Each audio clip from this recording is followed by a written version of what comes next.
সিবিআইয়ের hidden operation success.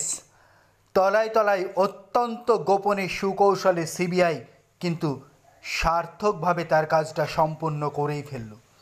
কয়লা পাচারকাণ্ডের মূল অভিযুক্ত অনুপ মাঝিকে এই মুহূর্তে সব থেকে বড় বেগ দিল সিবিআই, যার ফলে ভাইপো কার্যত অপ্রস্তুত হয়ে গেল, অস্বস্তিতে পড়ে গেল। এদিন আসানসোলের বিশেষ সিবিআই আদালতে এসে আত্মসমর্পণ করতে বাধ্য হলো কয়লাকাণ্ডের মূল অভিযুক্ত অনুপ মাঝি ওরফে লালা। দীর্ঘ কয়েক বছর ধরে সুপ্রিম কোর্টের রক্ষা কবচে ছিল কিংপিন লালা। নির্দেশ ছিল তাকে জিজ্ঞাসাবাদ করার।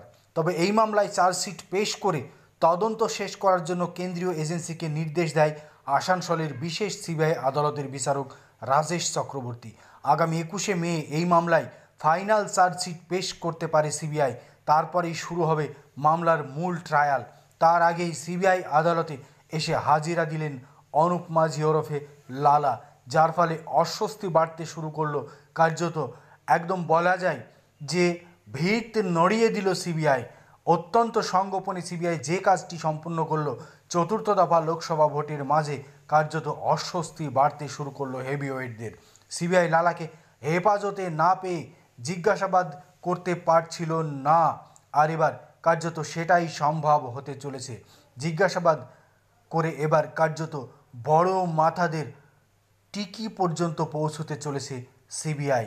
এদিন রাজেশ চক্রবর্তীর বিশেষ আদালতে অনুপ মাঝি ওরফে লালার হাজিরা দেওয়ায় কার্যত তোলপাড় পড়ে যায়। যদিও গতকালকেই লোকসভা ভোটের চতুর্থ দফায় হাই ভোল্টেজ নিউজ কভারেজ ছিল গোটা বাংলায়।